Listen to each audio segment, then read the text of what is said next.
Umalis ka sa bahay ko. Ayokong makita ka ulit, babaeng mababa ang lipad. Yan ang eksaktong mga salitang ibinato niya sa mukha ko. Isang taon na ang nakalipas, pero hindi ko pa rin siya makalimutan. Ang aking newborn baby ay nakuha ang kanyang asul na mga mata. Hindi ko lang alam kung bakit niya ako tinawag na babaeng mababa ang lipad. Dapat ay binalaan ako ng pagiging malamig niya sa akin noong 1 linggo, bago kami naghiwalay. Hindi ko nakitang darating ito. Siya si Hunter Montemayor. Siyempre, makakahanap siya ng ibang babae na papalit sa akin. Palagi siyang may mga babae sa kanyang beck and call bago ako nagpakasal sa kanya. He was my first in everything. Tuwang-tuwa siya nang malaman niyang virgin pa ako. I waited for the right time and it was worth it, kasama siya. Hiniwalayan niya ako nang walang paliwanag. Tapos bigla siyang sumulpot, at gustong bumalik sa buhay ko, sa buhay namin. Hello my baby, good morning. Kinikiliti ko ang adorable kong baby para magising siya. It was already 7 AM and I was planning to take him to grocery shopping. Ang aming refrigerator ay walang laman ng pagkain, at tanging mga bote ng tubig at isang frozen mango float ang nandoon. Dahan-dahan niyang iminulat ang mga mata niya, at tinitigan ako. Then in a second, sobrang lapad ng ngiti niya kaya mas kiniliti ko siya. Tawa siya ng tawa na parang may gustong sabihin sa akin. Nakuha niya ang kanyang asul na mga mata mula sa kanyang ama. Kahit sino ay makakapagsabi na siya ay anak ng kanyang ama. Nakakalungkot lang na hindi na niya makikita ang kanyang ama. Napatingin ako sa mga mata niya, at kahit hindi pa siya makapagsalita, alam kong nakilala niya ako at gusto niya akong tawaging mommy. Umangon na kami sa kama at nagtungo sa banyo para sabay kaming mag-shower. Parang tuwang-tuwa siya every time na naliligo siya, mahilig kasi siyang maglaro ng tubig sa tub. Mahilig siyang lumangoy sa loob ng tub. Bihira siyang umiyak kahit na kailangan kong putulin ang kanyang wonderful bath sa ilang sandali.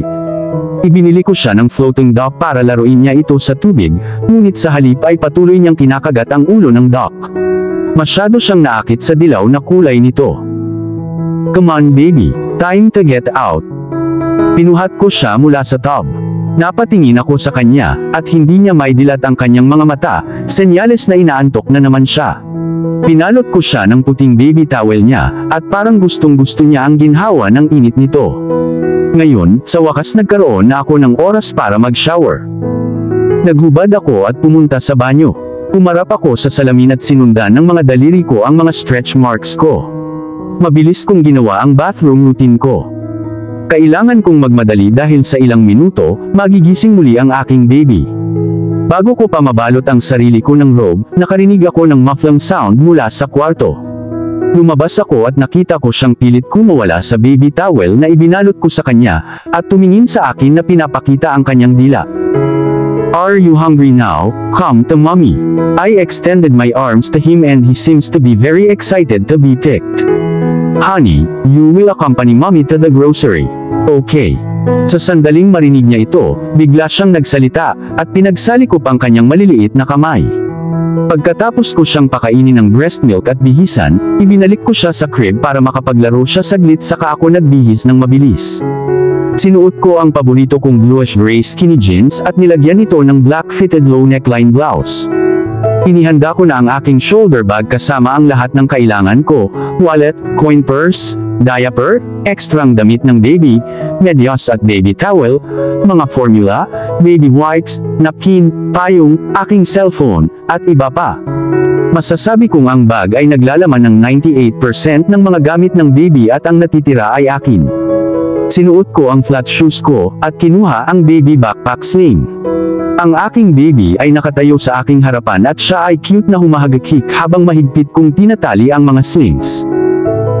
You ready? Pinitian ko siya at itinaas niya ang mga kamay niya, at ibinaba ang mga paa niya na nagpapakitang excited siyang lumabas ngayon.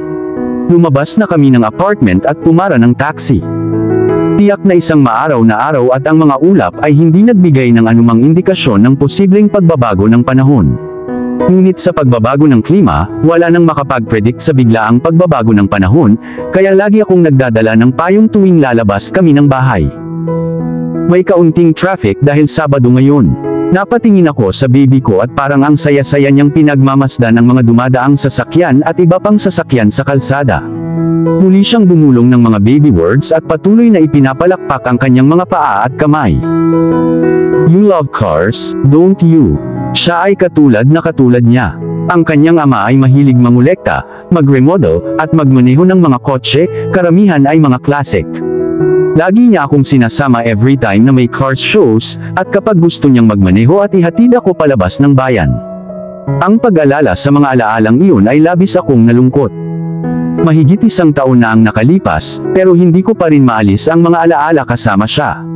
Lalo na sa tuwing titingin ako sa anak ko, lagi ko siyang nakikita, ang mga mata, ilong, ugali, lahat ng tungkol sa kanya ay minana ng anak ko. Nagtagumpay ako sa depresyon, kaya kailangan kong mabuhay para sa aking baby. Nang makarating kami sa grocery, hinila ko ang isang cart at ang aking baby ay tumatalon sa excitement. Umiti ako sa kanya at nagbeam siya habang pilit inaabot ang mukha ko.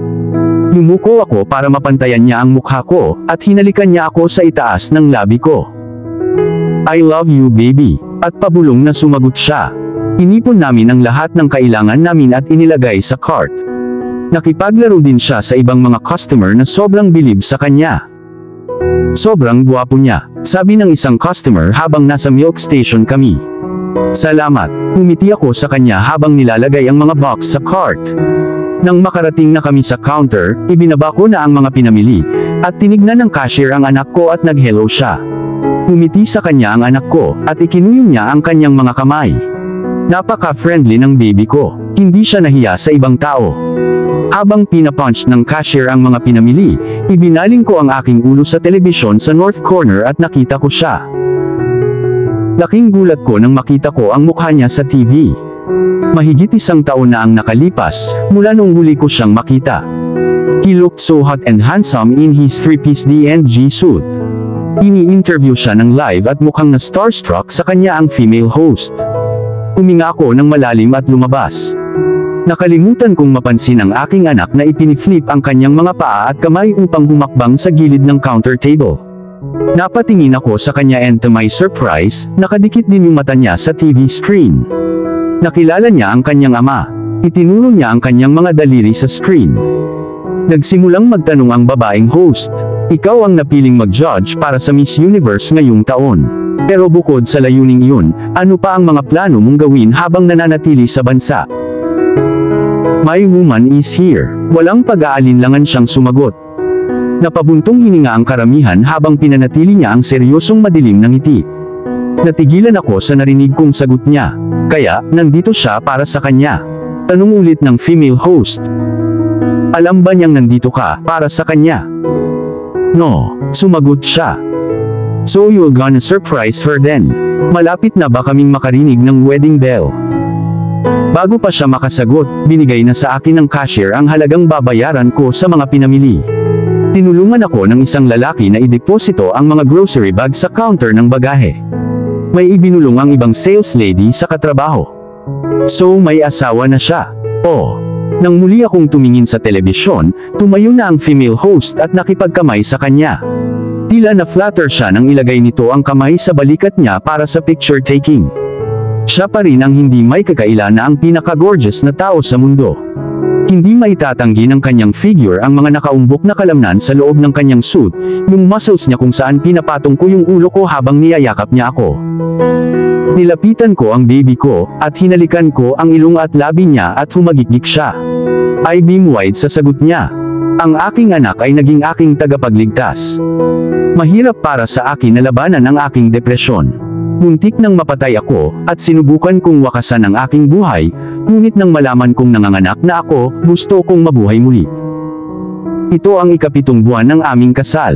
Naghanda ako ng hot tub na puno ng mga rosas at naglagay ng mga kandila sa paligid ng banyo. Hindi ko na siya hinintay makauwi. Palagi niyang sinasabi sa akin na ako ang best reliever niya sa stress. Karamihan sa mga babae ay malamang na magluluto para sa kanilang asawa. But he was pretty much aware na wala akong talent sa pagluluto, maliban sa pagprito ng hotdog at itlog. Siya ang laging nagluluto para sa amin. Ang kusina ang pangalawa niyang paboritong lugar sa bahay habang ang kwarto naman ang pinakapaborito niya. Dinala ko ang aking baby sa ikalawang palapag ng mall, kung saan matatagpuan ang tindahan ng laruan. Pumasok kami sa loob ng tindahan at marami ng mga bata na naglalaro at pumipili ng mga laruan. Malapit nang hihilingin ng anak ko na dalhin siya ng kanyang daddy dito at bilhan siya ng mga laruan, tulad ng ibang mga daddy dito. Masakit para sa akin na isipin kung paano napunta ang aming kasal. Naghiwalay kami. Pinirmahan ko ang mga papel nang hindi ko alam kung bakit ko ito pinirmahan. Hindi siya makikinig. I tried begging him to let me explain pero hindi niya ginawa. Tinulak niya ako palabas. Nalulungkot ako habang naglalakad palabas ng penthouse niya. Walang tigil sa pagpatak ang mga luha ko at halos hindi na ako makahinga. Isang linggo na akong may sakit ng mga oras na iyon, kaya nang hindi na kinaya ng katawan ko, ay bumagsak ako sa gilid ng kalsada. Hindi ko alam na buntis na pala ako that time. Ipinaliwanag nito kung bakit ako nagsusuka tuwing madaling araw, ngunit hindi ito napansin ng aking dating asawa. Sabi ng isang babaeng doktor na napadaan sa kalsada, nakita niya akong nakahandusay sa gilid ng sidewalk. Lumabas siya ng sasakyan para tingnan ako. She saw lots of blood on my head probably because I hit my head on the curb when I fell. Dinala niya ako sa bahay niya at pinagaling. Wala siyang kasamang nakatira. Namatay ang kanyang asawa 2 taon na ang nakalilipas, at ang kanyang 2 anak ay nakatira sa magkaibang bansa. Sinuri niya ako at nalaman niyang may dala akong bata.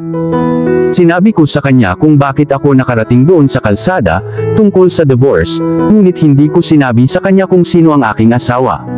Napakabait niya, at hinayaan niya akong manatili doon ng 1 linggo, hanggang sa tuluyan akong gumaling. Nang ako ay may kakayahang maglakbay na, nag-book ako ng tiket sa aking bayan at umalis ng London ng tuluyan. Natigilan ako nang humagulgol ang anak ko, at hinawakan ang mukha ko. Gusto niyang hawakan ang mga laruan. Nakuha siguro nito ang atensyon niya lalo na ang samut-saring kulay at dancing light sa loob ng tindahan. Pagkatapos naming bumili ng mga bagong laruan para sa kanya, lumabas na kami at pumunta sa pinakamalapit na restaurant. Nakabakal pa rin siya sa dibdib ko habang kumakain. Pinakain ko siya ng soup para hindi na niya abutin ang plato sa mesa. Anong nangyayari dito? Ang galit na boses ay nanggaling sa nakasimangot na lalaking nakasuot ng perpektong suit na nakatayo sa entrance door. Napatingin ako sa asawa ko habang pinipigilan ang pagbagsak ng mga luha ko. Mabilis siyang humakbang papunta sa akin, at hinila niya ako para mapaupo ako sa kandungan niya. Nakatingin sa amin ang 2 pulis at 4 na bumbero nang magsimulang magsalita ang manager ng gusali. Mr. Montemayor, we responded as quickly as possible dahil narinig namin ang sirena ng alarm na nanggagaling sa bahay na ito. We checked everything and there is no major damage, sobrang dami lang ng usok at nag-alerto agad ang detector. Tumingin siya sa akin na may pag-aalala sa mukha. Akala ko magagalit siya kapag nalaman niya ang nangyari, sa halip ay hinalikan niya ang noo ko, at bumulong ng mga salitang nagpapakalma sa akin. Well, kung okay na ang lahat, pwede na kayong umalis, utos niya sa garalgal niyang boses, at hinila ako palapit sa kanya. Pagkalabas ng mga lalaki sa pinto, hinawakan niya ang mukha ko para humarap ako sa kanya. Okay ka lang baby, tumango na lang ako para pigilan ang sarili ko na tumulo ang luha ko. Takot na takot ako at natatakot sa magiging reaksyon niya. Sabihin mo sa akin kung ano ang nangyari, pagmamakaawa niya. Nagluluto ako para sa hapunan, at hindi ko napansin na ang usok ay nasa buong kusina na. Uli na nang marinig ko ang alarm na nagpanik. Initian niya ako with those sexy eyes. Sinubukan mong magluto para sa hapunan. Tumango ako. Para sa atin. Tumango ulit ako. Hindi naman siguro magkaibigan si Mr. Kitchen at ang sexing asawa ko. Dagdag niya habang ako naman ay napangiti sa kahihiyan. Itinago ko ang mukha ko sa leeg niya. Hinawakan niya ako sa braso, at nagtungo kami sa kusina. Pinaupo niya ako sa upuan at hinalikan ang labi ko bago hinanap ang apron. Hinubad niya ang kanyang suit at nakahubad siya sa itaas. I licked my lips when seeing his bulging muscles. Nakasuot siya ng pink na apron at nanumpa ako na siya ang ginawang pinaka-hot at pinaka-sexing husband sa lahat. Nagluto siya ng hapunan habang ako ay nakaupo lang. Sumulyap siya sa akin at sobrang flattered ako nang makita ang asawa ko na nagluluto para sa akin. After dinner, I expect my dessert, sabi niya habang nakatingin sa akin with his pupils dilated. Lumapit siya sa akin at bumulong sa tenga ko. I will surely ravish you later, my sweetest dessert. At dinilaan niya ang gilid ng tenga ko kaya napangiti ako. Bigla akong nagising nang maramdaman ko ang malambot na pagdampi sa pisngi ko. Iminulat ko ang aking mga mata at nakita ko ang aking gwapong baby na mahimbing na natutulog, habang ang kanyang kamay ay dumampi sa aking pisngi. Nakaharap siya sa akin, at hinalikan ko ang cute niyang mukha at may binubulong-bulungan siya sa pagtulog. Malamang nananaginip siya o nakikipaglaro sa kanyang mga guardian angels. Palagi kong gustong matulog kasama ang aking baby sa tabi ko sa kama. Hindi ko ginustong ilagay siya sa crib o ilagay sa ibang kwarto. Pumili pa nga ako ng sobrang lambot ng bedsheets para komportable siyang matulog. Ang aking kama ay maaaring occupied ng 4 na tao. Sinadya kong magkaroon ng isang malaking kama para magkaroon ng sapat na espasyo ang aking baby kapag siya ay umikot sa kanyang pagtulog. Naalala ko ang panaginip ko kagabi. Parang totoo na naman. Mayroon akong mga alaala na sumasalakay sa aking mga panaginip tulad ng karamihan sa mga gabi. Maingat akong bumangon sa kama nang hindi nagising ang natutulog kong baby, at nilagyan ko siya ng mga unan. Tumingin ako sa orasan at 5:30 AM Sunday pa. Wala akong planong higaan ulit ang mga unan, kaya pumunta ako sa kusina para magtimpla ng kape. Pinuksan ko ang telebisyon at pagkatapos ng ilang commercial break, nagkaroon ng buzz break tungkol sa Miss Universe. Ito ay isang report tungkol sa mga paghahanda para sa pageant na ipapalabas ng live sa telebisyon ngayong 12 PM. Tapos, may ilang videos niya, picture taking kasama ang mga candidates. He looked so devastatingly handsome as ever sa kanyang mamahaling suit. May mga babae pa nga na nangaakit sa kanya sa public. Men are always men, napaisip ako. Isang malakas na sigaw ang narinig ko mula sa kwarto. Halos mapatalon ako sa pagmamadali, at doon ko nakita ang aking baby sa kanyang dibdib na umiiyak at mukhang walang magawa. Oh, not a morning baby. Pinuhat ko siya at kalmado na siya ngayon habang nakayakap siya sa dibdib ko. Hinalikan ko ang ilong niya at napahagikik siya. Good morning. Are you hungry now? Naintindihan niya siguro ang sinasabi ko, dahil hinawakan niya ang dibdib ko na nagpapahiwatig na gusto na niya ang gatas niya ngayon. Pinakain ko agad siya at mukhang busog na siya ngayon. Inilagay ko siya sa crib sa sala para magawa ko ang mga gawain ko. Inilipat ko ang channel sa Cartoon Network at mukhang excited siyang manood. He murmured baby words at sumigaw pa at humagikik. Natatawa ako habang tinitignan ang gwapo kong baby. Mabilis na lumipas ang oras, kaya hindi ko napansin na malapit na pala ang lunch. Nagluto ako ng pinakamadaling pagkain na naiisip ko. Gumawa ako ng fruit salad shake para sa baby ko. Mukhang bored na bored ang baby ko ngayon. Nang mahuli niya ang mata ko ay agad niya akong tinawag sa pamamagitan ng pagtataas ng kanyang mga kamay na parang gusto siyang buhatin. Excited ko siyang binuhat at humagikik siya habang hinahalikan ko ang tummy niya. Sabay kaming kumakain habang nakaupo siya sa kandungan ko, at muli lagi niyang sinusubukang abutin ang plato sa mesa at nakasimangot kapag nabigo siya. Pagkatapos ilagay ang mga pinagkainan sa lababo, bumalik kami sa sala para magkayakap kami habang pinapatulog siya sa hapon. Inilipat ko ang mga channel para maghanap ng mas kawili-wiling palabas nang hindi ko namamalayang napili ko ang channel na nagpalabas ng pageant. Nanunood ako ng palabas. Sa likod ng aking isip ay gusto kong baguhin ang channel, ngunit hindi ko magawa. Ang mga kandidata ay pawang magaganda at glamorous sa kanilang mga gown. Tiyak na ang mga lalaki, may asawa o hindi kasal, ay pinagpapantasyahan na ang mga babae sa entablado, malamang kasama siya. Dumating ang final round at ang bowl ay gumulong para sa mga candidates upang piliin ang judge na magbibigay sa kanila ng mga tanong. 5 babae ang natitira ngayon, at lahat sila ay kapansin-pansing magaganda. Turn ni Miss Venezuela at ang napili niyang judge ay walang iba kundi si Hunter Montemayor.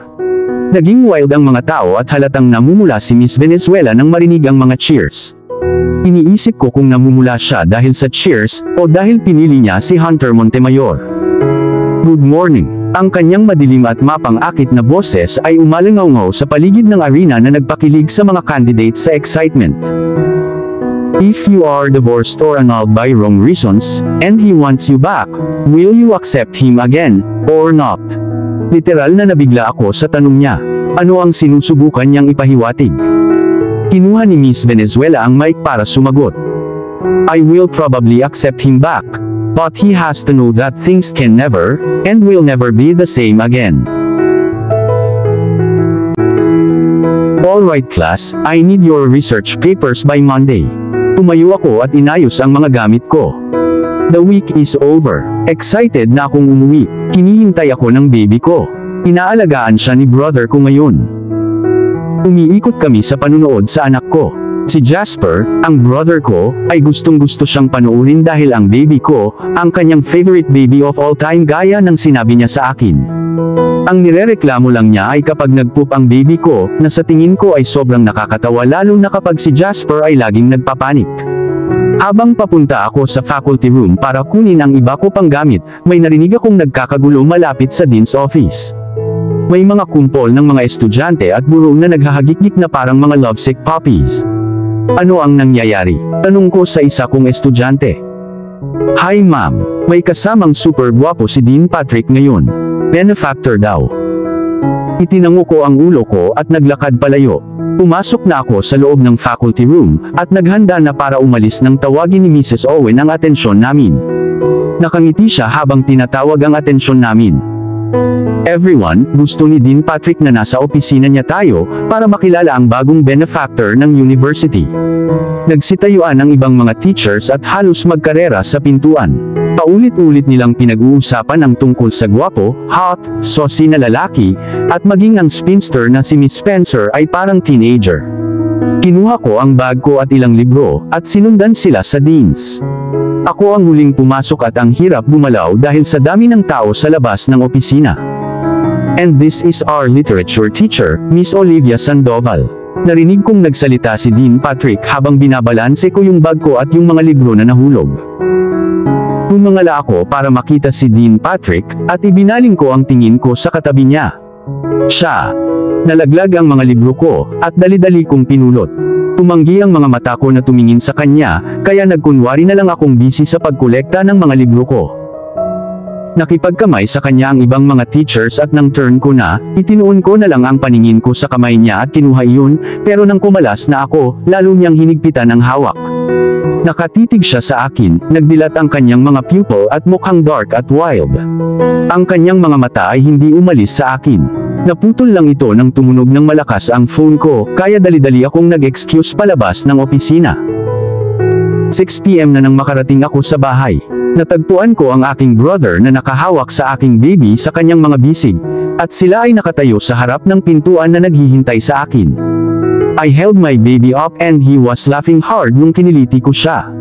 Nang papasok na ako sa bahay, may nakita akong itim na SUV na huminto sa harap ng apartment building, pero walang lumabas sa sasakyan.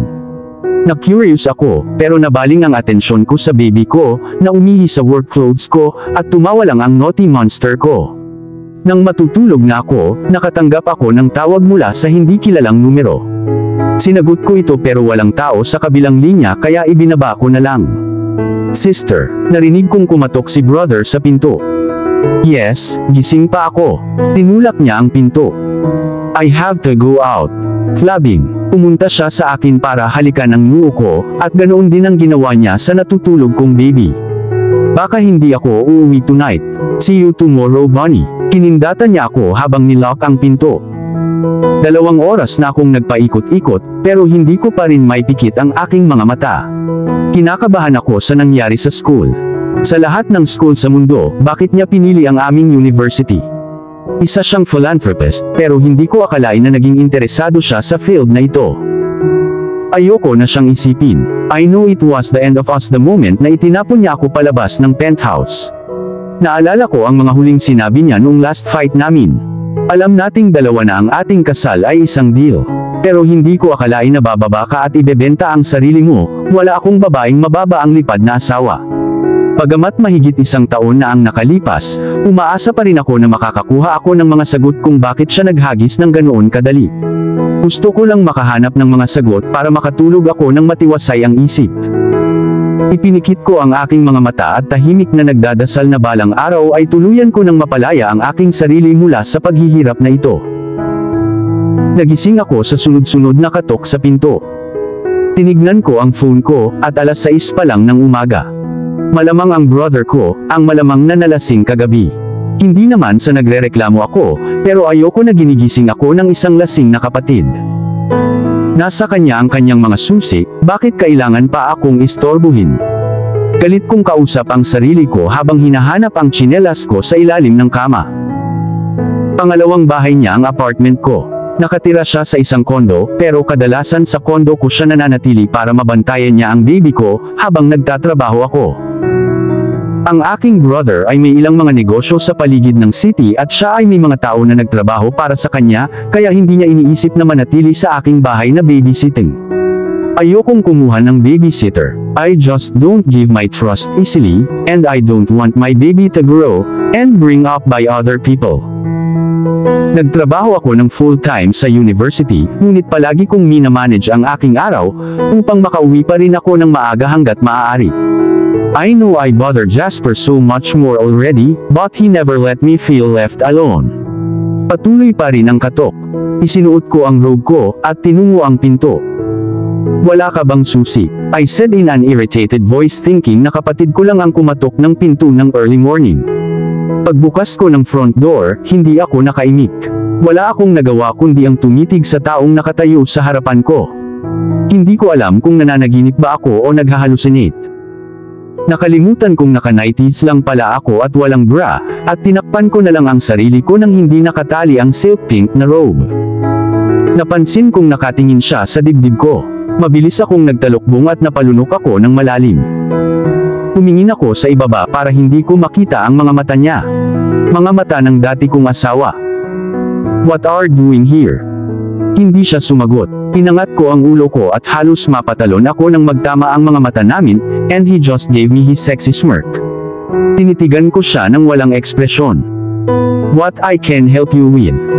Tanong ko ulit na umaasang may sasabihin siya.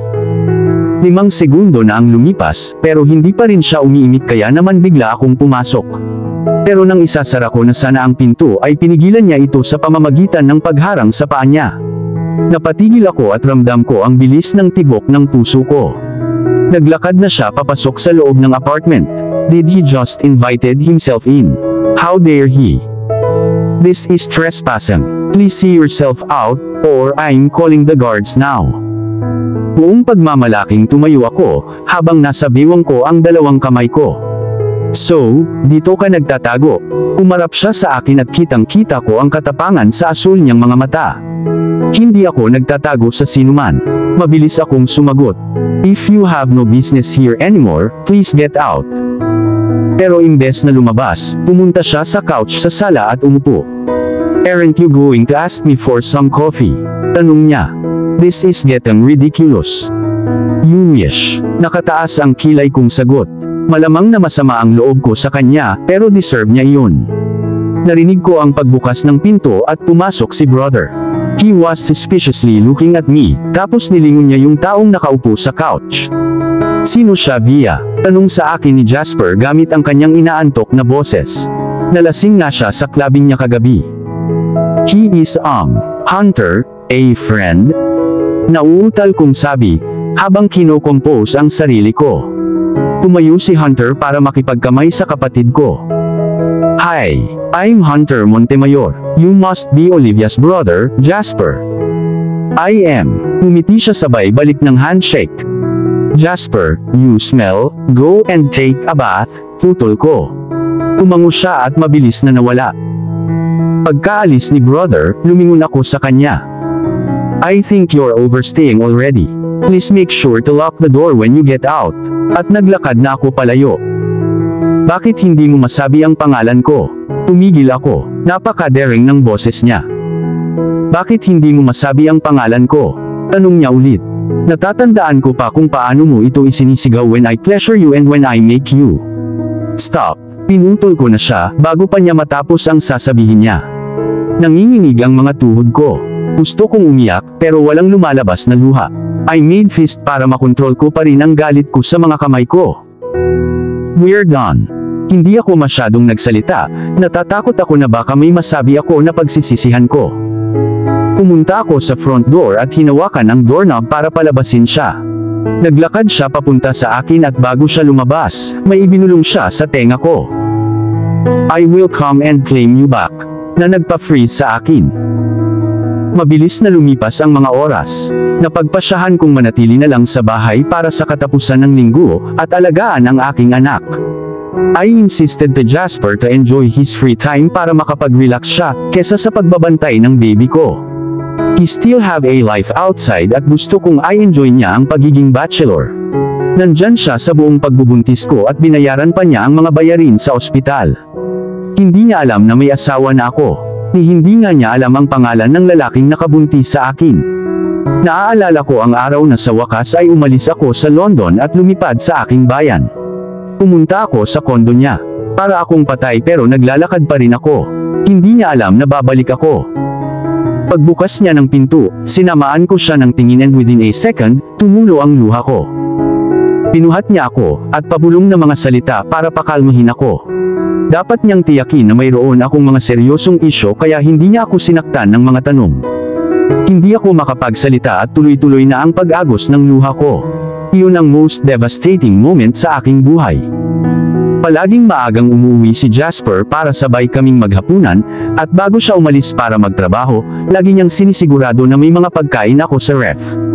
Hindi ako nakalabas ng kondo niya. Nasasabi ko lang ang oras at araw sa pamamagitan ng pagtingin sa labas ng balcony at sa orasan sa bedside table.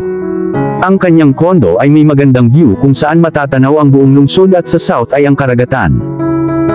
Nagsimula kaming mag-usap ng mga random na bagay, ang panahon, ang pangulo ng bansa, ang ekonomiya, ang kanyang mga kababaihan, ang kanyang mga kasama sa negosyo, ang pagkain, at marami pang iba under the sun.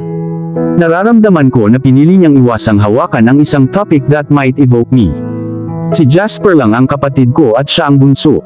I love him so much and he never complain if I'm treating him like a baby, my baby brother. Noong nasa university pa siya, dinadala ko siya sa shopping para bilhan siya ng mga kailangan niya sa dorm niya. Minsan siya ay mukhang hindi komportable, at nakakatawa lalo na kung ako ay kumikilos bilang isang ina sa kanya sa public. Naaakit sa kanya ang mga babae hanggang ngayon, and they were even flirting openly sa kanya. Karaniwan siyang naiinis kaya tatawagan niya akong babe, para itaboy ang nag-flirt na babae. Tatawa na lang ako, at makikipaglaro. Pagkatapos ng ilang linggo ng hibernating, hindi na ako gloomy at nagsimula na akong kumain ng maayos na supply food para sa aking lumalaking sanggol sa aking sinapupunan. Nakaupo kami sa balcony, at niyakap niya lang ako palapit sa dibdib niya. Sinabi ko sa kanya ang lahat ng nangyari, maliban sa pangalan ng husband ko at ang kasal. I told him I fell in love with a man, and got knocked up, but the man broke up with me. Kaya't sa pagiging heartbroken, umalis ako sa London for good, para magsimula ng bagong buhay. Kahapon lang nang dumating ang aking ex-husband sa aking pintuan. Nakaramdam ako ng takot sa gagawin niya, kapag nalaman niyang may baby na ako, baby niya. Lahat ay posible sa kanya. Natatakot ako na ilayo niya sa akin ang anak ko. Wala na kaming kinalaman sa isa't isa. He made that clear a year ago. He made it legit on a piece of paper, that our marriage would be dissolved after 6 months of contract. Ito ay isang request mula sa kanya. Siya ay naghahanap ng isang eligible wife, kaya ang kanyang ina ay huminto sa paggawa ng mga matchmaking. Totoo, it was a rush decision nang tanggapin ko. Hindi ko alam na ako ang unang mahuhulog. Sa pagtatapos ng kontrata, bibigyan niya ako ng malaking halaga ng pera, bibili siya ng kondo para sa akin upang ma-extend ko ang aking pananatili sa London, at matapos ang aking pag-aaral. Hinayaan niya akong manatili sa kanyang penthouse at ibinigay ang lahat ng kailangan ko kabilang ang mga damit, pagkain, at allowance. Ngunit may ilang mga kondisyon na kailangan kong sundin. Ang aming marriage ay mananatiling secret. Walang dapat makaalam na nagpakasal siya, maliban sa kanyang ina. Hindi ko dapat sabihin sa isang kaluluwa sa sinuman ang tungkol sa aming kasunduan. Hindi ako dapat makitang kasama niya para walang mapaghihinalaan ang mga tao o ang paparazzi sa mga social function. Sinamahan ko siya bilang isang escort. It's already past 10 PM na ngayon. Nakahiga ako sa kama habang nakayuko ang baby ko sa tabi ko. Hindi ako makatulog ulit. Ganito na simula nung araw na makita ko siya sa TV. At ngayong may balak na naman siyang guluhin ako, hindi ko alam kung matutulog pa ba ako nang may payapa ang puso. Ang aking baby ay patuloy na gumagalaw at lumingon sa magkabilang gilid. Siguradong naglalaro siya sa kanyang panaginip. Napangiti ako habang pinagmamasdan ang baby ko. Kinuhanan ko siya ng picture sa phone ko. Naglalaway siya at napaka-adorable niyang tingnan. Inilagay ko ang phone ko sa bedside table, at niyakap ang baby ko para matulog. Nakakuha ako ng memo pagkatapos ng klase ko, na tinawag kami ng dean para sa isang meeting. Mabilis kong inayos ang mga gamit ko, at pumunta sa boardroom. Nakaupo na ang lahat at humahagikgik, at talagang kakaibang makita ang mga teachers na kumikilos ng ganito. Umupo ako sa tabi ni Mr. James, isang linguistic teacher. "Hello Miss Sandoval," kinindatan niya ako. "Hi, Arnold. Ano bang ikinatutuwa mo ngayon?" Tanong ko habang tumatawa. "Well, pinili mo na lang maupo sa tabi ko, and that already made my day." Nagdadaldal siya saglit, kaya tumawa ako ng tahimik. Inaanyayahan ako ni Arnold na lumabas, pero lagi akong tumatanggi, magalang na sinasabi sa kanya na off-limits ako, at may baby akong aalagaan. "Kailan mo ba ako bibigyan ng pagkakataon na ihatid ka?" Diretsyong tanong niya. "Malamang, hinding-hindi," diretso kong sagot. "Arnold, napag-usapan na natin ito." Oo, pero hindi ako sumusuko." Naputol ang pag-uusap namin nang tumayo ang dean sa harapan para simulan ang meeting. Siya ay nagsasalita tungkol sa nalalapit na accreditation, at ilang mga activities na gaganapin sa loob ng buwan. Nakikinig lang ako gamit ang isang tenga. Busy ako sa pagtitext sa kapatid ko, na binabantayan ang anak ko sa bahay. Gumawa ng eksena ang anak ko, habang pinapakain siya. Iniwan niya ang baby food sa high chair table para i-on ang TV, pero pagbalik niya, parang asong sinubsob ng baby ko ang mukha niya sa plato. Natawa pa ang baby ko habang naglilinis ng mukha ang tito niya. Kinuhanan ni Jasper ng picture ang magulo niyang chubby na mukha, at ipinadala sa akin dahilan para mapatawa ako ng malakas. Nakatitig sa akin ang mga kasamahan ko, marahil nagtataka kung bakit ako tumatawa. Pulong ko na lang ng sorry. This lunchtime, Mr. Hunter Montemayor will be joining us all. Kaya siguraduhin present ngayong tanghali, at sa mga hindi pa nakakakilala sa kanya, you will have your chance later.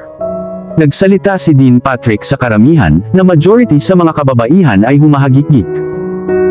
Natigilan ako nang marinig ko ang pangalan niya. Nandito na naman siya. Dumating ang oras ng lunchtime. Katatapos lang ng huling klase ko, kaya ang natitirang araw ko ay kasama ko ang baby ko.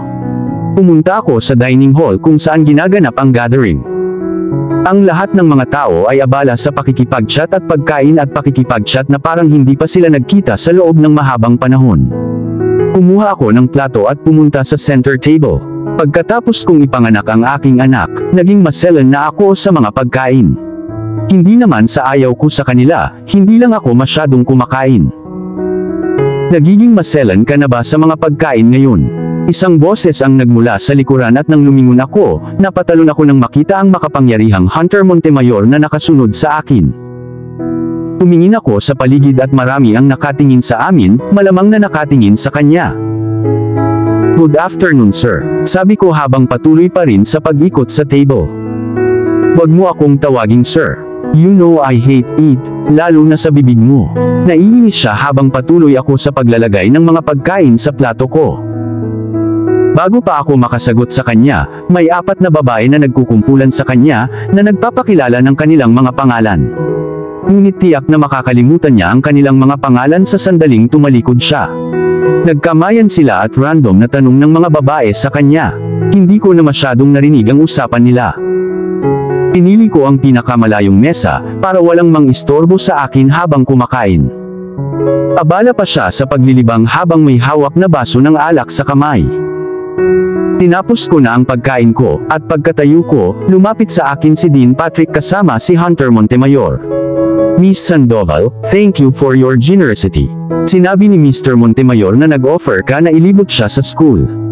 "Wala ka na yatang klase mamayang hapon, pwede ba pagkatapos ng lunch?" Hindi ako nakaimik. Kailan ko siya tinanong ng ganoong alok? Bakit niya ito ginagawa? Naisip ko nang may paghamak. "Sure, no problem sir." Nagdadalawang isip ako. "Lead the way Miss Sandoval," sabi ni Hunter na may kasamang sexy ngiti. Nakakabaliw na ito. Naglibot kami sa campus. Pinapanatili ko ang aking professional posture, at sinubukang dumistansya ang aking sarili sa kanyang katawan hanggat maaari. He has still the ability to make me shiver, and honestly it's still working on me. Thank you for being part of the university, sir. Matigas kong sabi. It's always been my pleasure, Miss Sandoval. Tumigil siya saglit, nakatingin sa akin ng mapang-akit. Olivia. Bago pa siya makapagsalita ay tumunog ang phone ko, at nang tingnan ko ang caller ID, kapatid ko pala ang tumatawag. Sinagot ko ito nang walang pag-aalinlangan. Hello Jasper. Via. Umiiyak na si Nico. Hindi siya tumitigil. Hindi ko alam ang gagawin ko. Ito ang unang pagkakataon na tumawag ang aking kapatid sa pagkabalisa. Lagi niya akong tinatawagan pero lahat ng ito ay tungkol sa aking anak na gumagawa ng mga nakakatawang bagay. Nagpanik ako. Naririnig ko ang pag-iyak niya sa kabilang linya. Minsan, umiiyak ang baby ko nang walang tiyak na dahilan, pero lagi siyang pinapakalma ng kapatid ko. Lumayo ako kay Hunter. Pwede mo bang dalhin ang phone sa tenga niya? Naghintay ako ng 2 segundo. Hello baby, mommy is here. Tumigil ang kanyang pag-iyak. Mommy will be coming home now, okay? Please don't cry honey. Hindi ko na siya naririnig na umiiyak. Via. Hindi na siya umiiyak. Wika ng kapatid ko na may kaligayahan sa boses. Uuwi na ako ngayon. Salamat Jasper. Pagkatapos, I ended the call. Sinong baby ang kausap mo? Narinig ko ang boses mula sa likod, kaya napalingon ako sa kanya. It's none of your business Mr. Montemayor. Galit kong tugon at umalis na iniwan siyang mag-isa. Napatigil ako nang may humawak ng mahigpit sa wrist ko. It's my fucking business, because, you are my wife. Sabi niya sa baritonong boses. Noon, ngayon hindi na. Pagkatapos mo akong literal na paalisin sa bahay mo. Iniwan ko siya doon, at hindi na ako lumingon pa. Mabilis akong umuwi sakay ng taxi. Malakas ang ulan. Pagpasok ko sa apartment, sinalubong ako ni Jasper na hawak ang baby ko na tahimik na humihikbi. Mama's here. Kinuha ko siya mula kay Jasper, at niyugyug ko siya ng marahan, sabay halik sa noo niya at bahagya siyang umiling-iling. What happened to my baby? Did you miss mommy? Kinawayan ko siya. Nakatingin lang siya sa akin gamit ang namumungay niyang mga mata, at sinubukan niyang abutin ang mukha ko. Lumapit ako sa kanya, at hinalikan niya ako sa labi. So adorable. I love you baby. Now tell me where it hurts. Ilang months pa lang siya, kaya hindi ko ine-expect na sasagot siya, sa halip ay inikot niya ang katawan niya palapit sa dibdib ko. Ang aking precious baby ay tumitimbang na parang feather. Gusto ko siyang laging buhatin. Via, okay lang ba kung aalis muna ako? I got a call from the office. I'll be back as soon as I can. Hinalikan ni Jasper ang noo ko. All is well Jasper. Salamat sa pagbabantay sa kanya. Alam mo hindi ako tumatanggap ng pasasalamat mula sa iyo. Laging ito ang gusto ko at laging trabaho ko ang protektahan ka at ang cute na batang ito. Umiti siya sa akin. I love you Jasper. And I love you too. Umarap siya sa anak ko at hinalikan sa noo. And I love you my little monster. Umalaw ang baby ko. Pagkaalis ng kapatid ko, pumunta na kami sa kusina. Hindi na siya humihikbi, ngunit namumula na ang kanyang mga mata sa pag-iyak. Nagtimpla ako ng kape at kinuha ko ang cake sa ref. Umupo ako sa upuan at madalas ko siyang pinapakain ng chocolate syrup sa labi niya at lagi siyang humahagik-gik. Naistorbo kami nang may kumakatok sa pinto. It could be Jasper, malamang may iniwan na naman siya. Kinuha ko ang baby ko, at pumunta sa front door. Anong ginagawa mo dito? Hindi ko mailarawan ang nararamdaman ko ngayon. Nakatayo sa harap ko si Hunter. Nakasuot pa rin siya ng mamahaling suit, habang ang isang lalaki ay may hawak na payong sa tabi niya. Ang kanyang tindig ay mukhang mabangis, at ang kanyang mga sexing mata ay hindi tumitingin sa akin. Nakatingin siya sa baby ko. Pwede ba akong pumasok? Hindi ako sumagot. Sigurado akong ayaw mong magtaka ang mga kapitbahay mo kung bakit ako nakatayo sa labas ng bahay niyo. You have no business here. Please umalis ka na. Magalang kong tugon na may kasamang panunuya sa aking boses. Ang aking baby ay nag-iikot marahil upang makita kung sino ang aking kausap. I cuddled him closer, but he was already extended his hands na parang gustong abutin ng lalaking nasa harapan namin. Siya ay nagsasalita ng baby words kay Hunter. Lumapit si Hunter at hinawakan niya ang kanyang pisngi ng may lambing at mapagmahal na mga mata. Hinila ng aking baby ang kanyang mga daliri. Ang kulog ay umungol ng napakalakas at malakas na nagpatalon sa aking baby sa takot. Niyakap niya ng mahigpit ang leeg ko, at bumulong ako sa kanya ng mga salitang nakapapawi. Napalingon si Hunter sa lalaking may hawak ng payong. Magiging maayos ako dito, makakabalik ka na, aniya sa husky na boses, at agad namang umalis ang lalaki. Lumingon sa amin si Hunter, at kinulong niya kami sa kanyang mga braso para maipasok kami sa loob ng bahay, at marahang isinara ang pinto sa likod. Tinanggal niya ang coat niya, at ibinaling niya ang tingin niya sa akin. Pwede ko ba siyang kunin? Hindi ko napansin ang sarili kong tumango. Hinawakan niya ang baby ko sa braso niya, at hindi tumutol ang baby ko, sa halip ay hinawakan niya ang mukha ng kanyang ama at hinalikan sa ibabang panga. My baby, pulong ni Hunter na may mapagmahal na boses. Niyakap niya ito ng mas malapit, at hinalikan sa ulo. Ang aking anak ay mukhang inaantok at nanghihina, marahil pagkatapos ng matinding pag-iyak. Si Hunter ay humuhuni ng kanta sa kanya, at marahang ipinikit ng baby ko ang kanyang mga mata. Pinilit kong pigilan ang pagpatak ng mga luha ko. Ito ay masakit. Alam kong naging makasarili ako na ilihim sa kanya ang aking anak, ngunit hindi ako mabubuhay kung mawawala ang aking anak. Naglakad ako papuntang kusina, para punasan ang luha ko nang hindi niya namamalayan. Ibinalik ko ang cake sa ref. Lumalakas ang bagyo sa labas. Saan ko siya ilalagay? Mahinang tanong ni Hunter. Umakbang ako papunta sa kanila. Sinubukan kong ilayo siya sa mga bisig ng kanyang ama, ngunit tumutol ang aking anak at niyakap ang kanyang katawan palapit sa kanyang ama. Let me, sweet, na mungkahi ni Hunter. Hindi ko kinaya ang sweetness niya. Mas nasaktan ako nito. Dinala ko siya sa kwarto. Napansin kong nilibot niya ang paningin sa kwarto. Siguradong nagulat siya kung gaano kaliit ang kwarto namin kumpara sa banyo niya. Ang cute ng kwarto mo. Seryoso, nakita ng lalaking ito na cute ang mga stuffed toy at makukulay na kurtina. Napaka-comfy dito, dagdag niya habang marahang inilapag ang baby ko sa kama. I need to talk to you. Sabi niya sabay hawak sa pisngi ko, pero inilayo ko ang mukha ko at humakbang palabas ng kwarto. Anong gusto mo? What's our baby's name? Tanong niya. Nikolai James, huminto ako, and he is my baby, sigaw ko. Mukhang natuwa siya nang malaman na ginamit ko ang middle name niya para sa baby ko. Alam kong galit ka sa akin ngayon, pero ipapaliwanag ko sa'yo kung bakit ako. Pinutol ko siya, higit na galit ako ngayon. Ako ay higit sa galit. Ako ay higit sa isang galit na galit. Punong-puno ako ng galit. Sigaw ko sa kanya, at walang tigil ang luha ko. Lumapit siya sa akin at hinawakan ang pisngi ko, pero tinabig ko ang kamay niya. No, huwag mo akong hawakan. Olivia, pakinggan mo naman ako, nagmamakaawa siya. No, I'm done with you. I'm done with this, sigaw ko ulit. Baby, kinakabahan na naman niyang wika. Huwag mo na akong tatawaging ganyan, putol ko. Hindi ko na napigilan. Iyak ako ng iyak na napaluhod. Hindi ako makahinga. Sobrang sakit ng tibok ng puso ko. Hindi ko dapat hayaang makita niya akong nanghihina. Pero hindi ko na kayang pigilan ang sarili ko. Bumabalik ang mga alaala ko. Itigil mo na ito. Mas malinaw na sila ngayon, mula sa unang pagkikita namin, nung nag-propose siya, nung nagpakasal kami ng private, nung nag-honeymoon kami, nung we first made love, nung pinagluto niya ako, nung pinalayas niya ako sa penthouse niya, nung nahimatay ako sa daan, at nang magdesisyon akong sumuko. Lumabo ang paningin ko, at may narinig akong bumubulong sa tenga ko. I will have you back no matter what. Pagkatapos ay napuno ako ng kadiliman. Nagising ako sa malakas na kulog.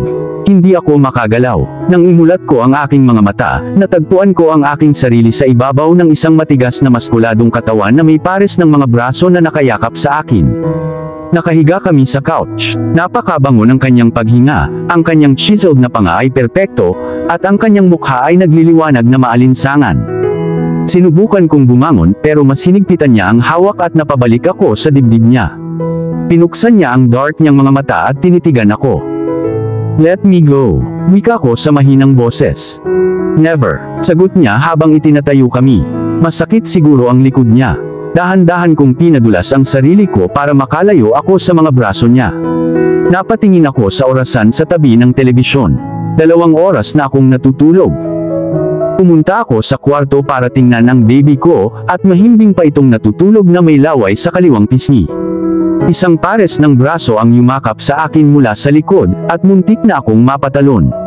Lumingon ako at niyakap ako ni Hunter ng sobrang higpit na hindi ako makahinga.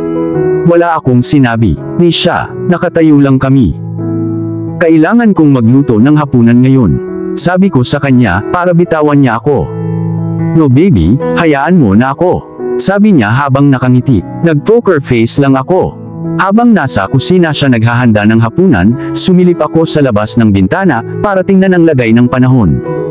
Malakas pa rin ang ulan at parang walang balak tumigil. It was already 8 PM at gutom na ako. Ibinalik ko ang tingin kay Hunter na naghahari sa kusina. Dahil sa matangkad niyang frame ay nagmukhang maliit ang kusina. Tatawag ako ng taxi kapag aalis ka, sabi ko sa kanya. Tumingin siya sa akin na parang sinusubukang intindihin ang sinabi ko. Pwede ba akong manatili dito magdamag? Diretsahang tanong niya na may pagmamakaawa. I don't know my way to the hotel, at may bagyo. Dagdag pa niya. Takot ba talaga siya sa bagyo? Marami siyang nilakbay kaya nasanay na rin siyang tumuklas ng mga lugar, makipagsapalaran, at makaranas ng iba't ibang panahon. At saka nakiusap lang siya na huwag siyang papaalisin ng may bagyo. Fine, kailangan mong kunin ang couch. Masaya siyang tumango. Bagamat may kalakihan ang aking higaan at kayang punan ng 4 na tao, ayoko siyang yayain at bigyan ito ng ibang kahulugan. Tinignan ko ulit ang baby ko, nang marinig kong tinawag niya ako. Baby, handa na ang hapunan. Sinamaan ko siya ng tingin. Wag mo akong tawaging ganyan. Tapos lumabas na ako.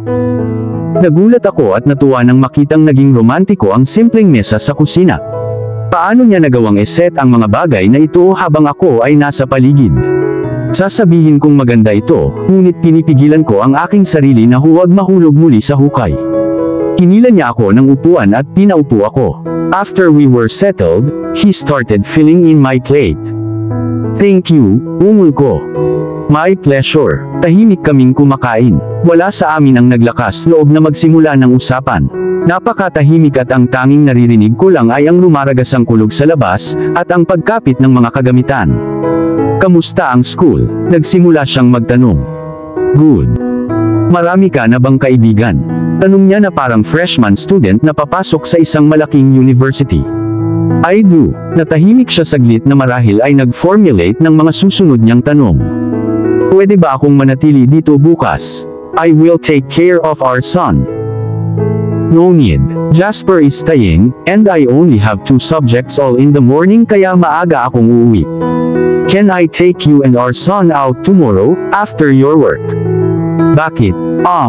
Just 2, spend time with you and our baby. Nauutal siya at ramdam ko ang kaba niya. Ang huling bagay na gagawin niya ay ang pag-provoke sa akin. Alam kong pinagkaitan siya ng pagiging ama sa baby ko, at ang baby ko ay pinagkaitan ng ama. Sana tama ang desisyon ko.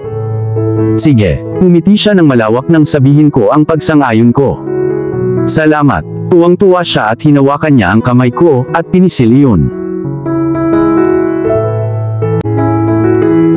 Kakatapos lang ng last class ko.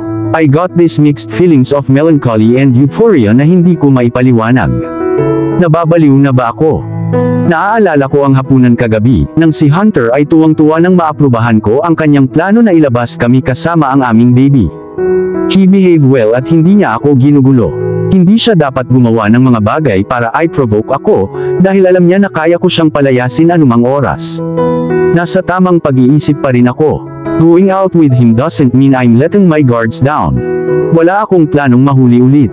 Ginagawa ko ito para sa baby ko, na hindi nagkakamali sa lahat ng dramang ito. Umuwi ako sa bahay, at nagulat ako sa nakita ko. Ang gulo ng bahay. Hunter, sumigaw ako. Mabilis siyang lumabas ng kwarto, hawak ang baby ko. Hi, kinakabahan niyang sabi. I was trying to dress him up pero ayaw niya, and he keeps on playing around. Ibinaling ko ang tingin ko sa baby ko, na sinisipsip ang hinlalaki niya habang ipinatong ang ulo sa balikat ng daddy niya. Baby, what were you doing? Naglakad ako papunta sa kanila, at binuhat ang baby ko. He was talking baby words and I kissed him all over his face making him giggle. Tumingin siya sa akin gamit ang kanyang nakakaakit na mga mata. Naramdaman ko ang dalawang kamay na pumulupot sa bewang ko, at alam kong si Hunter iyon. Nakatayo pa rin ako. Hinalikan niya ang noo ng baby ko, mula sa likod. Baby, ready ka na ba? Let's go. Tumango ako bilang tugon. Would you mind if someone will drive for us? No, it's fine. Umiti ako. Palagi niyang sinisigurado na hindi ako ma-stress, kaya siya ang laging nag-aayos ng lahat para sa akin. Mabilis kong pinalitan ang aking anak. Napaka-hot at sexy ni Hunter sa kanyang simpleng itim na pantalon at asul na t-shirt na yumakap sa kanyang sculpted na katawan. Pumupunit ang maumbok niyang kalamnan at nai-imagine ko na ang mga kamay ko na dumampi sa abs niya sa loob ng shirt. Maaari mo silang hawakan anumang oras. Nagsalita siya. Namula ako, kaya lumingon ako para hindi niya makita ang mukha ko. Let's go, sabi ko nang hindi tumitingin sa kanya. Naramdaman ko ang pagngiti niya ng matagumpay. Kinuha niya ang shoulder bag ng baby stuffs, at lumabas na kami ng apartment. May nakita akong SUV na may naghihintay na lalaking nakasuit. Naramdaman kong may humawak sa bewang ko, at iginiya na ako ni Hunter papunta sa pinto. Hawak ko ang baby ko and he looked so very excited when we got inside the car. Tumatalbog siya sa kandungan ko habang pinagpapalakpak ang mga kamay niya. Natawa si Hunter sa anak ko. Medyo traffic ngayon. Pinaupo ni Hunter ang aming baby sa kanyang kandungan at pinaglaruan niya siya. Tawa ng tawa ang baby ko nang kinilitiin siya ng daddy niya. Kinuhanan ko sila ng litrato. May picture pa nga kaming tatlo, sobrang lapit ng mukha ni Hunter sa akin habang nakangiti sa camera. Inabot kami ng 30 minutes, bago kami nakarating sa mall. Kinailangan ni Hunter na magsuot ng kanyang cap at sunglasses upang maiwasang makilala siya ng mga tao. Napansin ko ang 5 lalaking nakasuit sa paligid namin. Wala sila sa kotse. Hunter, bodyguard mo ba sila? Mahinang tanong ko.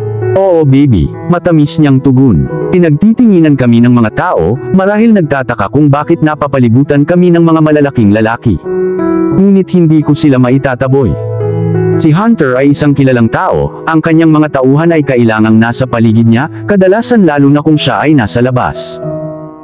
Dinala niya kami sa isang magarbong Italian restaurant. Palagi kong gustong subukan dito, ngunit ang mga pagkain ay napakamahal at kahit isang basong tubig ay halos kalahati ng aking sweldo sa loob ng isang buwan. Nakilala na ng mga waitress kung sino ang darating. Pumila na silang lahat, at inakay kami ng manager sa table namin. Kakaunti lang ang mga tao sa paligid. Inilagay ni Hunter ang baby namin sa high chair, tapos hinila niya ako ng upuan. Anong gusto mo baby? Ayan na naman ang pangalan ng alagang pet. Bakit hindi niya mapigilang tawagin ako ng ganyan? Hahayaan ko muna ito sa ngayon. Hindi ito magandang lugar para makipaglaban. Hindi ko alam. Hindi pa ako nakakapunta sa lugar na ito. Kinakabahan akong nagsalita pero sa mababang tono. It's fine. I got you. Umiti siya tapos kinindatan ako. Maraming pagkain sa mesa, at nalilito ako kung ano ang una kong kakainin. Nakita ko si Hunter na mapaglarong nakangiti habang pinapakain ang baby namin ng beef soup. Tahimik kaming kumakain. Gusto ko pa sanang ituloy, pero punong-puno na ang tiyan ko. Ang mga pagkain ay lahat ng makapigil hininga at kailangan kong tikman ang bawat isa sa kanila, dahil malamang na ito lang ang pagkakataong makapunta ako rito. Sumulyap at nakangiti sa akin si Hunter, pero nagkunwari lang akong hindi ko napansin. Ayokong bigyan siya ng false hope. Hindi na maibabalik ang mga bagay sa dati, we are never getting back together. Ang tanging nagpapanatili sa amin ay ang aming anak. Wala nang iba. May business trip si Jasper sa New York at hindi ko alam kung kailan siya babalik. Palagi niya akong tinatawagan tuwing gabi para tingnan kami, at sinabi niya sa akin na uuwi siya sa lalong madaling panahon. Buti na lang wala pa si Jasper kung hindi ay mahaharap ako sa pagsubok ng sarili kong kapatid. Wala ka bang pupuntahan o gagawin? Tanong ko kay Hunter habang nagluluto ako ng lunch. Nakaupo siya sa sopa, at pinaglalaruan ang anak namin sa kandungan niya, habang nanunood ng cartoons. Nope, nakangiting sagot niya. Nag-aatubili akong tanungin siya kung kailan siya babalik sa London. Hindi ko gustong marinig ang sagot niya. Iniyuko ko ang ulo ko, at mahinahong nagsalita. Alam mo hindi ka pwedeng magtagal dito. Naramdaman kong nakatitig siya sa akin. Gusto mo umalis ako ngayon? Tanong niya sa malungkot na boses. Hunter, we both know we are not getting back together. Mukha siyang disappointed. Gusto kong manatili dito, kasama ka at ang anak natin, pagmamakaawa niya. I will give you access to visit my son, kung yun lang ang gusto mo. Pero gusto din kitang makita, nabigla ako. Kapag binisita mo ang anak ko, malamang makikita mo ako. No, I want to be present in your life and our baby every day, forever. Hunter, itigil mo na ang dramang ito. Putol ko. Hindi kita hahadlangan na makita ang anak ko. Baby. As for us, huli ka ng mahigit 1 taon, halos sigawan ko siya. Pinipigilan ko ang aking temper, lalo na ang aking baby ay nasa paligid, at siya ay sapat na matalino upang maunawaan kung ano ang nangyayari sa kanyang paligid. Umangon siya sa couch at humakbang papunta sa akin habang hawak-hawak pa rin ang baby ko. Hinawakan niya ang pisngi ko, pero iniwas ko ang ulo ko. Hindi ako pupunta kahit saan. Madilim ang boses niya. Hindi mo ba naiintindihan? I'm not going back to you. Sigaw ko dahilan para mapatalo ng baby ko sa takot, at umiyak siya. Ang mga luha sa kanyang mga mata ay nagpatibok ng aking puso. Sinubukan kong kunin siya mula sa kanyang ama, ngunit itinulak niya ang aking kamay at sa halip ay sumilip sa leeg ng kanyang ama habang humihikbi. Nagulat ako sa reaksyon ng baby ko. Mukhang naintindihan niya ang away namin. I was feeling guilty na pinaiyak ko siya. Niyakap ko siya, habang siya ay mahinang umiiyak. Baby, I'm sorry, please to come to mommy. Nasa bingit na ako ng pag-iyak. Nakilala niya ang sweet kong boses kaya tumalikod siya, at inabot ang kanang kamay para maabot ako. Kinuha ko siya sa daddy niya, at pinaulanan ko siya ng halik sa buong mukha niya. Walang sinasabi si Hunter, nakatayo lang siya sa harap namin. Hindi mawala sa akin ang malungkot niyang mga mata. Aalis ako saglit, babalik ako mamaya, nagsalita siya sa mababang tono. Nanatili lang akong nakatayo at hindi nagsasalita. Nang mapansin ng baby ko na papalabas na ng pinto ang kanyang ama, muli siyang umiyak habang inabot ang kanyang mga braso sa kanyang ama. Nadurog ang puso ko nang makitang nagdadalamhati ang anak ko. I felt guilty at nananagot ako sa lahat ng paghihirap na idinulot ko sa aking anak. Napatingin ako kay Hunter, at nakita ko ang namumuong luha sa mga mata niya. Naglakad siya pabalik sa amin, at binuhat niya ang anak ko, at hinalikan sa ulo. I love you son. Daddy will back okay. Pilit niyang pinipigilan ang kanyang mga luha. Tumingin ulit sa akin si Hunter, at lumabas ng pinto. Hindi ko na napigilan ang sarili ko sa pagkakataong ito. Iyak ako ng iyak at ibinuhos ang puso ko, habang yakap palapit sa dibdib ko ang baby ko. The pain during my labor was terrible, but this pain is unbearable. Marahan akong pinapatay nito. Baby, you are the only one that's keeping me alive, don't leave me baby. Don't leave mommy please. Humihikbi ako ng gusto at naramdaman ko ang milyong karayom na tumutusok sa puso ko. Pinuhat ko siya sa kwarto. Nakaramdam ako ng pagod sa paggalaw ng aking mga paa at namamaga ang aking mga mata. Nakahiga ako sa kama, at ang baby ko ay natutulog sa tabi ko. Siya ay nakaharap sa akin at huminga ng mahina. Nakayakap siya sa isang white rabbit toy. Past 3 PM na nang kumulam ang tiyan ko. Naalala kong hindi pa pala ako kumakain, simula nung nag-away kami ni Hunter. Dahan-dahan akong bumaba sa kama, at dumiretso sa kusina. Wala akong ideya kung kailan babalik si Hunter, o kung babalik pa siya pagkatapos kung paano ko siya tratuhin. Ang sakit na naramdaman ko noong 1 taon ay unti-unting nanakop at muling nilalamon muli. Nangako ako na hinding-hindi ko hahayaang mahulog muli sa parehong hukay. Ngunit ito pala, may ibang hukay sa pagkakataong ito na naghihintay sa unahan ko. Kakababa ko lang sa phone kausap si Jasper. Patuloy siyang humihingi ng tawad sa kanyang biglaang matagal na pagkawala. I assured him everything was fine and he made me promise to call him kung may kailangan ako. It was already 10 PM at mahimbing na natutulog ang baby ko ngayon, pagkatapos ko siyang pakainin ng breast milk. Walang tigil kaming naglaro simula nang magising siya sa oras ng hapunan. Tiyak na nakakuha siya ng energy ng isang young kid para sa kanyang edad. Mukhang hindi siya napapagod. Nakarinig ako ng katok sa pinto, kaya dali-dali kong sinuot ang silk robe ko, at tinungo ang front door. Nakasuot lang ako ng itim na damit panloob sa loob. Pagod na akong magpalit. Maaaring ang landlord na naman na maghahatid ng mga baked cookies. Parang lolo sa akin si Mr. Calvin. Lagi niya kaming hinahanap, at ang aming mga pangangailangan, at lagi niyang ginagawa na sigurado na kami ay komportable sa aming mga apartment, at kami ay nabigyan ng sapat na supply ng aming mga pangunahing pangangailangan. Pinuksan ko ang pinto, at nakita ko si Hunter na nakatayo sa harapan ko. Nagpalit na siguro siya ng damit. Nakasuot siya ng dark blue na polo na nakatucked in sa kanyang puting pantalon. Ang kanyang outfit na bigong itago ang kanyang mga nakaumbok na kalamnan na halos mapunit sa sarap, at ang kanyang maong na ginawa ang kanyang bum, na looked hot as ever. Sinusubukan kong kontrolin ang mga nagngangalit kong hormone sa loob ng aking sistema. Parang may sariling utak at mata. Kinagat ko ang labi ko habang nakatitig sa ibabang bahagi niya. Ang tunog ng kanyang lalamunan ang nagpagising sa akin mula sa aking pantasya. Hindi siya umimik pero hinawakan niya ang bewang ko, at hinila niya ako papasok at marahang isinara ang pinto. Hinihimas niya ang buhok ko, habang nakapulupot ang mga kamay niya sa bewang ko. Ano bang meron sa akin? Bakit hindi ako gumagalaw? Do something, Olivia, tanong ko sa sarili ko. Parang nag-e-enjoy ang katawan ko sa mga kamay niya sa akin. Mabilis kong inalis ang sarili ko at dumiretso sa kusina. I had no idea what to act and I was feeling tense lalo na kaming dalawa lang.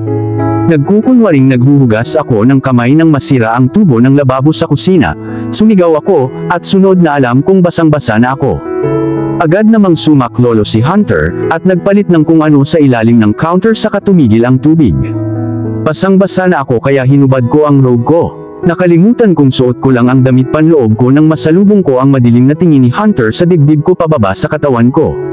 Mabilis kong tinakpan ang aking mga braso, at nakita ko ang kanyang mga dilat na pupil na kumukonekta sa akin. Sa isang iglap, naramdaman ko ang malambot na matamis na labi sa labi ko. Hinahalikan niya ako ng mariin habang hinihila ang bewang ko palapit sa katawan niya. Hindi niya ako binitawan at mas hinigpitan niya pa ang yakap niya, na nararamdaman ko na ang umbok niya. Nag-aalangan akong sumagot, pero nang subukan niyang pasukin ang bibig ko gamit ang kanyang sanay na dila, hindi ko na napigilan. Hinahawakan at hinihimas niya ang aking mga dibdib gamit ang magaspang niyang malalaking kamay at mainit na dila. Pinuhat niya ako ng bridal style sa couch, at marahan akong inihiga nang hindi umaalis sa labi ko. Muli niyang sinisipsip ang leeg ko, pababa sa dibdib ko, at ramdam ko ang basa sa pagitan ng mga hita ko. He never failed to give me euphoria. Parang nag-e-enjoy ang katawan ko sa mga ginagawa niya sa akin. Siya ang laging master. Well, siya lang ang lalaking nakasama ko, pero hindi siya tumigil sa paghanga sa akin, lalo na sa kama. Sinubukan kong hubaran siya pero itinaas niya ang baba ko, at nakita ko ang passion at init at pananabik sa mga mata niya. Are you sure, baby? Mahinang tanong niya sa akin.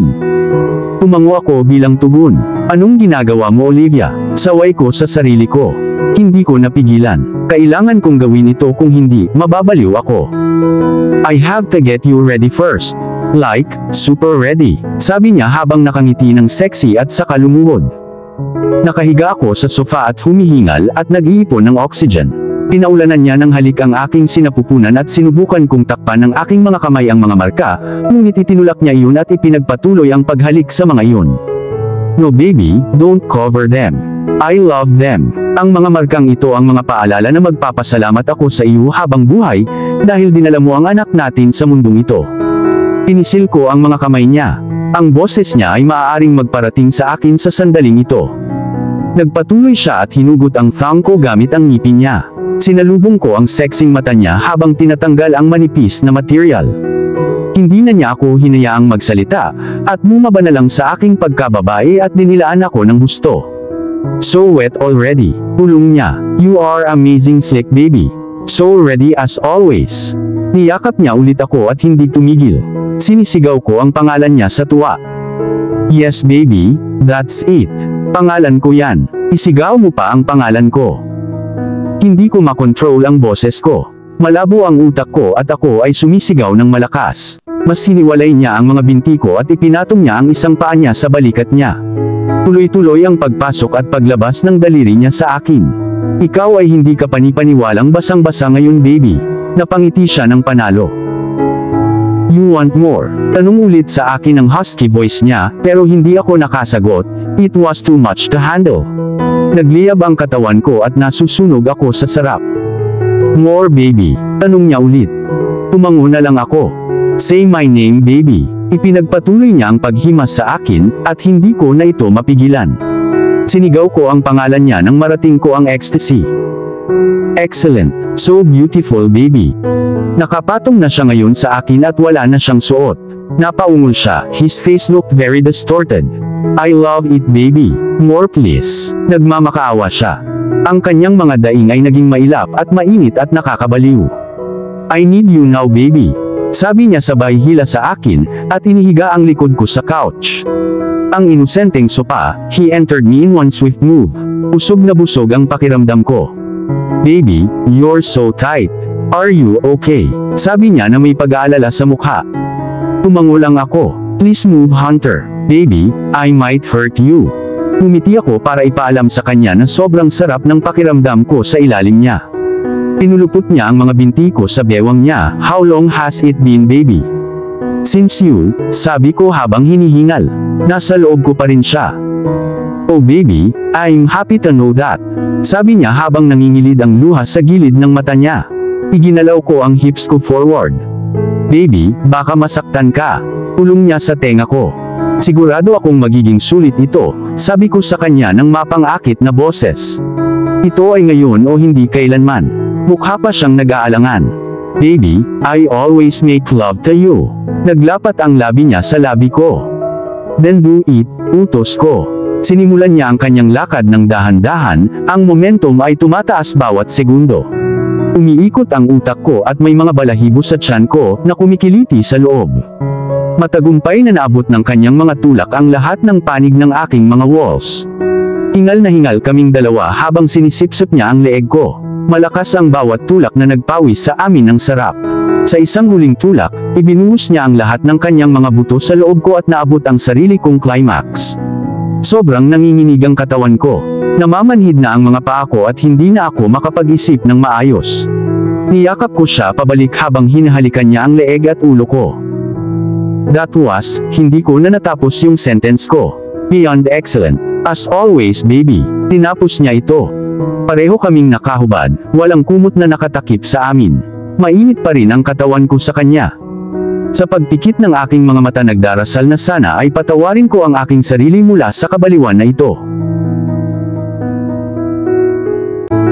Nagising ako na nakakaramdam ako ng sakit sa lahat ng tamang lugar. Natagpuan ko ang aking sarili sa aking kama, at ang aking baby ay natutulog pa rin ng mahimbing na may ngiti sa kanyang mukha. Kinalikan ko siya sa pisngi, at bumalaw siya ng konti. Inilibot ko ang paningin ko sa buong kwarto, pero wala akong nakitang Hunter. Dali-dali akong bumangon at pumunta sa kusina nang may nakita akong sticky note sa pintuan ng refrigerator. Good morning baby. Got a business call, be right back. Hunter. Pagkatapon ng papel sa bin, hindi ko alam kung ano ang dapat kong maramdaman ngayon. Umalis siya, hindi man lang niya ako hinintay na magising. Nag-iwan lang siya ng pathetic note. It was a stupid na desisyon. Uli na para magsisi, Olivia, saway ko sa sarili ko. It had been made and done. Nakuha niya ang gusto niya kaya ngayon iniiwan ka na naman niya. Tapos na siya sa'yo. Narinig kong nagriring ang phone ko. Nang tingnan ko ang caller ID, nakita ko ang pangalan ni Jasper. Hi Jasper. Hi Bonnie, how are you doing? How is my adorable nephew? We're great. He is still sleeping though. Pwede mo na ba siyang kuhanan ng picture? I miss you guys so much. Okay, please be safe. I love you. I love you too Bonnie. Tapos in-end na namin yung call. Kinuhanan ko ng picture ang natutulog kong baby at ipinadala ito kay Jasper. Naawa ako sa lahat ng nangyari sa anak ko. Hindi na niya nakita ang kanyang ama noong araw na isinilang siya, at hindi na niya muling makikita ang kanyang ama sa sandaling nagpasya si Hunter na bumalik sa London. Nagring ulit ang phone ko, at kinuha ko iyon sa pag-aakalang follow-up call ni Jasper. Jasper, kumanta ako sa malambing na boses. Baby. Nanigas ako. Tinignan ko kung sino ang tumatawag at galing iyon sa unknown number, pero kilala ko ang boses niya. Nilapit ko ulit ang phone sa tenga ko. Baby, are you there? Nagsalita ulit siya. Hindi ako nagsalita. Nagsisimula ng mamuo ang anger, guilt, at frustration sa aking sistema. Hindi ako nagsalita, pinatay ko na lang ang phone. Nalilito ako sa sarili kong emosyon. Dahan-dahan akong dinadala nito. You ought to not let your guards down. Pero nagawa mo na kagabi. Narinig kong umiiyak ang baby ko.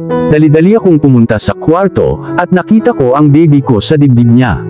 Pinuhat ko siya at palihim siyang lumapit sa leeg ko. Mama's here, sabi ko sa mahinang tono. While I was breastfeeding him, nakatanggap ako ng tawag sa telepono mula kay Mrs. Chandler na nagpapaalam sa akin na may mga dokumentong nangangailangan ng aking signature ngayon, at humihiling siya kung maaari ba akong lumabas ng ilang minuto ng aking oras para dito.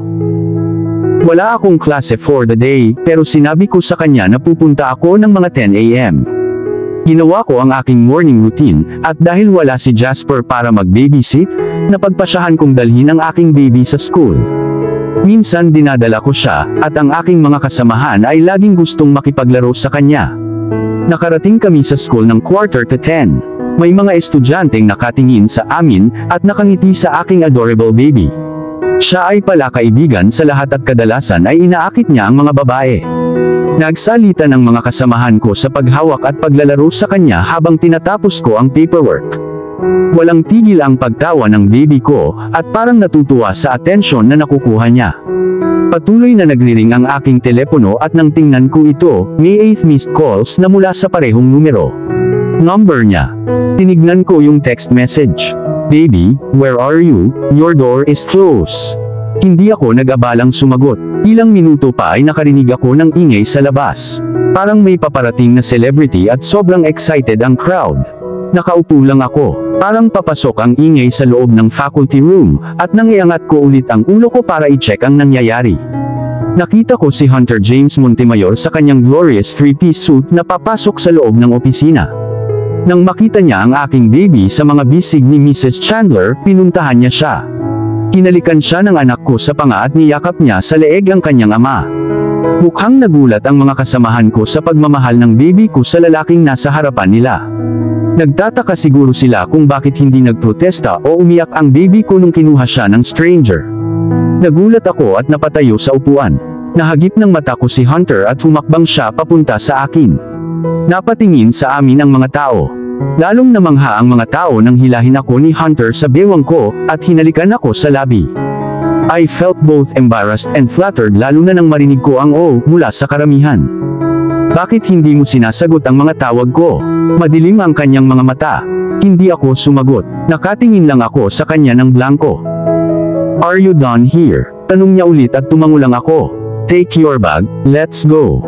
Utos niya. Ang madilim niyang tono ay nagdulot ng panginginig sa aking buto. Nakatingin ako sa baby ko na busy sa paglalaro ng tie ng dad niya. Dali-dali kong inayos ang mga gamit ko, at hindi na binitawan ni Hunter ang bewang ko at hinila ako palabas ng opisina habang ang isa niyang kamay ay nakahawak sa anak namin. Ang huling naalala ko ay ang mga hingal mula sa karamihan. Medyo matagal din kaming nasa loob ng sasakyan. Walang nagsasalita sa aming dalawa. Ang aking baby ay masayang naglalaro sa necktie ng kanyang ama, at tumatalbog sa kanyang kandungan.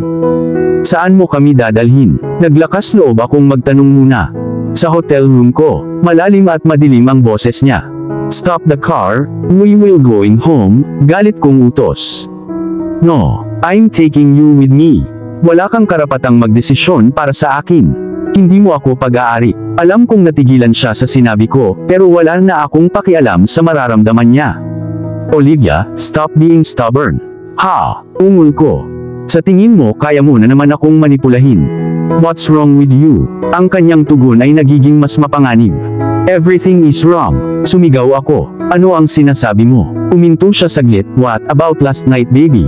Sa tingin mo ba talaga na dahil nagtalik tayo, that makes everything fine now?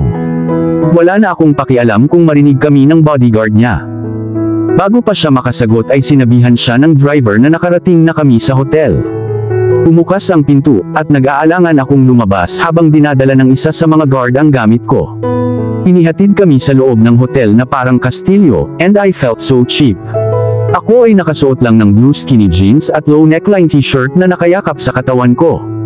Sobrang out of place ang pakiramdam ko. Nakita ko ang mga babaeng nakasuot ng mag-agarang damit at mga lalaking nakasuot ng corporate suit. Nagdadaldal ang baby ko habang nag-e-enjoy sa panunood ng mga nakasabit na chandelier sa itaas niya. Umulupot ang braso ni Hunter sa bewang ko at sumakay na kami sa elevator. Pumasok kami sa isang unit na may extravagant ensemble.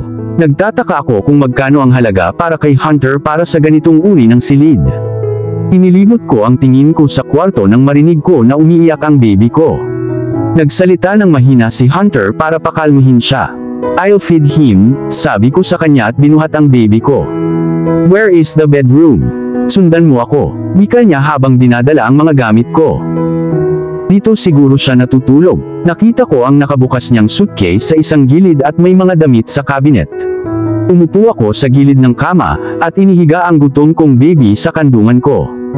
Hinila ko pataas ang shirt ko, pero nahihirapan akong tanggalin ang bra ko. "Kailangan mo ba ng tulong?" tanong ni Hunter habang nakatayo malapit sa pinto. "No, kaya ko," sagot ko, pero itong nasa likod ko ay hindi talaga nakikipagtulungan. Naglabas ako ng isang nakakainis na buntong hininga. "Let me." Mabilis siyang naglakad. Mabilis niyang tinanggal ang lock ng bra ko. Ramdam ko ang hininga niya sa leeg ko. Nang malaya na ang aking mga dibdib, ang gutom kong baby ay nagmamadaling hinimas ang aking mga nipples para sa gatas.